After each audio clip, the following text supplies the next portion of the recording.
गरीब परिवार की दिवाली। ये कहानी एक गरीब आदमी की है जिसका नाम दीनदयाल था। वो एक गोदाम में काम करता था। दीनदयाल की पत्नी इस बात से बहुत ही चिंतित रहती थी। उसकी एक 15 साल की बेटी और बेटा भी था।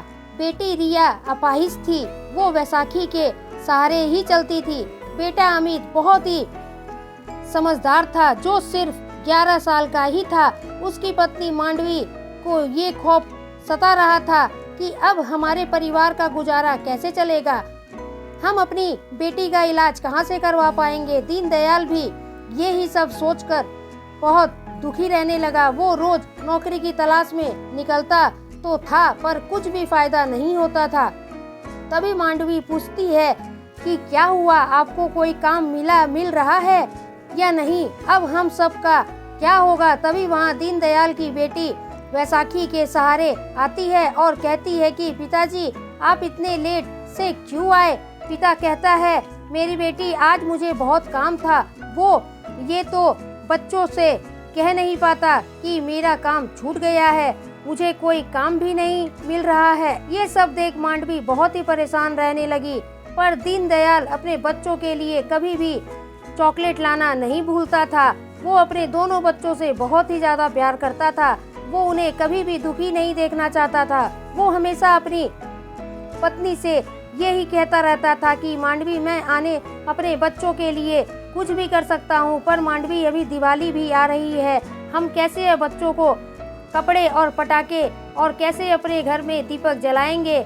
सभी को देख हमारे बच्चे भी दुखी हो जाएंगे। जब उनके पास कुछ नहीं होगा तो हम उन्हें क्या जवाब देंगे। तो वो ये ही सोचेंगे कि हमारे पिता को बोनस नहीं मिला या फिर बोनस मिलेगा जिससे हम दिवाली की मार्केटिंग करेंगे। पर वो ये नहीं जानते कि आपका तो काम ही नहीं रहा। तभी दीनदयाल सोच में पड़ जाता है। वो बहुत खुश थी कि हमारे नए कपड़े आएंगे। तभी देखते ही देखते दिवाली भी आ जाती है। एक मैं बदकिस्मत हूँ जो अपने परिवार के लिए कुछ भी नहीं कर पा रहा हूँ, ना तो बेटी के लिए ना ही बेटे और पत्नी के लिए कुछ कर सकता हूँ। सड़क पर जाते जाते दीनदयाल को कपड़े की दुकान दिख जाती है। तभी उतनी ही देर में दुकानदार एक आदमी दुकान से निकलता है और कहता है कि इतनी गौर से तुम क्या देख रहे हो, कहीं चोरी करने का इरादा तो नहीं, तुम गरीबों का तो कोई भरोसा भी नहीं, तुम तो सच में चोर ही लग रहे हो। अरे नहीं भाई, मैं तो सिर्फ बच्चों के ड्रेस देख रहा था। पर भाई कितने की है ये ड्रेस। पर वो दुकानदार कहता है कि तेरी औकात ही नहीं इतनी महंगी ड्रेस लेने की। वो बहुत दुखी होकर घर लौट आता है और कहता है कि भगवान तूने मुझे इतना गरीब क्यों बनाया, जो मैं अपने बच्चों को कुछ दे ही नहीं पा रहा हूँ। मुझ जैसे भगवान बदनसीब बाप किसी को भी नहीं मिले। घर आते ही दीनदयाल के बच्चे अपने पिता से कहते हैं कि पिताजी आप कुछ दुखी लग रहे हैं, क्या हुआ, आपको कोई दिक्कत है। अरे नहीं बच्चों, मैं बस थक गया हूँ। वो झूठ बोलता है कि बस थोड़ा सर में दर्द है। पर पत्नी को ये पता था कि वो झूठ बोल रहे हैं, पर बच्चों के सामने वो भी कुछ नहीं बोल सकती थी। घर में राशन भी खत्म हो रहा था। दीनदयाल और मांडवी दोनों ही अपने बच्चों की खातिर भूखे ही रहते थे, ताकि हमारे बच्चे भूखे ना रहें, इसलिए वो दोनों खाना नहीं खाते थे, उन्हें कुछ भी नहीं कहते। दिन पर दिन तो वो बहुत ही दुखी रहने लगे और दोनों अपने बच्चों से छुपकर रोते थे ताकि उन्हें कुछ भी पता नहीं चले।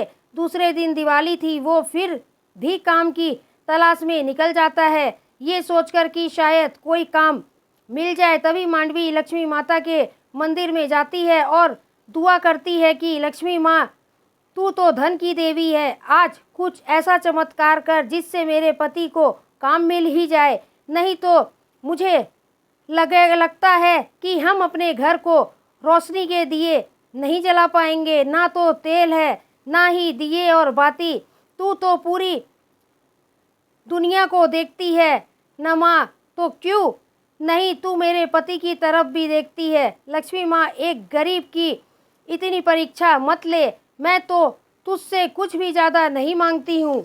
बस इतनी कृपा कर दे ताकि मेरे पति 2 रोटी कमाकर हमें खिला सके, ना कि वो भूखे रहे। अगर उन्हें कुछ हो गया तो हमारे परिवार का क्या होगा? लक्ष्मी माँ, एक तो मेरी बेटी है जो वैशाखी के बिन चल नहीं सकती, और एक बेटा जो अभी छोटा है। मेरी बेटी का इलाज कैसे होगा? अगर मेरे पति को कोई काम नहीं मिलेगा तो हम सब मर ही जाएंगे। मैं अपने पति और बच्चों का दुख नहीं देख सकती हूँ। माँ लक्ष्मी। तभी दीनदयाल जब फिर से ड्रेस देखा तो फिर उसे देखता ही रहा। तभी एक आदमी जब अपनी गाड़ी में जा रहा था तो उस आदमी का बैग नीचे ही गिर जाता है, और जब दीनदयाल ने उस बैग को खोला तो मानो जैसे कि धन की लक्ष्मी ने उस पर कृपा बरसा दी। तभी वो ये सब देख चौंक जाता है। वो सोचता है कि मैं इतने पैसे से तो अपने परिवार की दिवाली और भी अच्छे से मना सकता हूँ। इस पैसे से बहुत ही कपड़े और साड़ी ला सकता हूँ। पर दीनदयाल के मन में ये चलने लगता है कि शायद ये गलत होगा। ये पैसे मैं कैसे ले सकता हूँ? ये पैसे तो उस आदमी के हैं।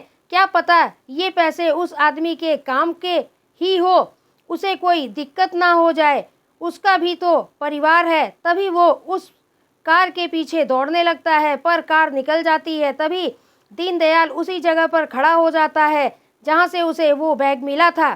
तभी बहुत देर बाद इंतज़ार करते करते वो आदमी वहाँ नहीं आया तो वो वहाँ से निकल जाता है। पर कुछ दूर जाने के बाद उस आदमी की कार दिखाई देती है तो वो खुश हो जाता है कि ये उसी आदमी की कार है। वो शायद, मुझे लगता है कि यहीं कहीं पर है। तो वो सोचता है कि अगर ये बैग किसी और को मिल जाता तो कितनी दिक्कत हो जाती। शायद ये पैसे उस आदमी की ज़रूरत हो। मैं ये बैग जब तक उन्हें नहीं दूंगा मुझे शांति नहीं मिलेगी। तभी दीनदयाल की नज़र उस आदमी पर पड़ जाती है और वो देखता है कि वो अपनी पत्नी के साथ खड़ा होकर रो रहा है। तभी दीनदयाल उनके पास जाता है और कहता है कि मालिक, ये आपके पैसे जो गिर गए थे, ये लीजिए। मैंने आपको बहुत खोजा पर आप मिले ही नहीं। अब ये आपकी अमानत लीजिए। इसी के लिए ना आप दोनों रो रहे हैं, ना ये लीजिए आपका बैग तो मिल गया ना।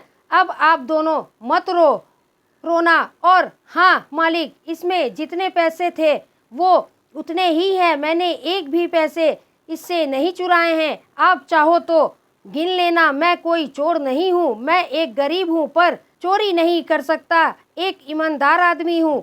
आप जब दुकान से जा रहे थे तभी आपका बैग गाड़ी में बैठते समय गिर गया था। तभी वो मालिक कहता है कि भाई, मैं पैसों के लिए नहीं रो रहा हूँ। तभी वो दीनदयाल से कहता है कि मेरी बेटी का एक्सीडेंट हो गया है, हम इसलिए रो रहे हैं। उसे खून की ज़रूरत है, उसकी ज़िंदगी खतरे में है। हम कुछ भी नहीं कर पा रहे हैं, पर मेरा ध्यान बैग के ऊपर था ही नहीं। तभी ये सारी बातें सुनने के बाद दीनदयाल ने कहा कि मैं आपकी बेटी को खून दूंगा, आप चिंता मत करिए। तभी दीनदयाल का खून मैच हो गया और उसे मालिक की बेटी की तबीयत भी ठीक हो गई और बहुत जल्दी सुधार होने लगी। तभी मालिक ने कहा कि तुम्हारे चलते ही आज मेरी बेटी बच पाई है। तुम नहीं होते तो पता नहीं क्या होता। पर मैंने तुम्हारी इतनी बेइज्जती की, पर तुमने फिर भी मेरी बेटी की मदद की। ये सारे पैसे तुम ही रख लो। नहीं मालिक, मैं इतने पैसे के कैसे ले सकता हूँ? और हाँ, जान तो भगवान ने बचाई है, ना कि मैंने। तो सिर्फ आपकी बेटी को खून ही दिया है और कुछ भी नहीं किया। ये पैसे आपके हैं, मैं इस पैसों को नहीं ले सकता। बात तो वो ही हो गई कि मदद के बदले मदद मांग लूँ तो इसका क्या फ़ायदा? वो मेरी भी बेटी की तरह ही है। मैं ऊपर वाले को क्या जवाब दूंगा? अगर मैं ऐसा करूंगा तो इंसान को एक इंसान ही काम आता है मालिक। तभी वो मालिक उसे माफ़ी मांगने लगता है। पर जब दीनदयाल जब अपने घर आकर देखता है तो उसका घर चमचमा रहा था और चमचमाती हुई दिखाई दे रही थी के परिवार ने कपड़े भी नए नए पहने हुए थे। वो गरीब पूरा परिवार खुश था। तभी उसने देखा कि मालिक का पूरा परिवार हमारे घर आया हुआ है तोहफे लेकर। दीनदयाल घर आ रहा था तो यही सोच रहा था कि मैं अपने घर में क्या कहूँगा जाकर, पर जब उन्होंने ये सब देखा तो बहुत खुश हो गया। इसी तरह भगवान एक अच्छे इंसान की मदद किसी न किसी रूप में जरूर करता है। ये दीनदयाल को पता चल ही गया था। उस इंसान ने दीनदयाल को काम पर भी रख लिया, जिससे वो गरीब परिवार की सारी तकलीफें दूर हो गई थी।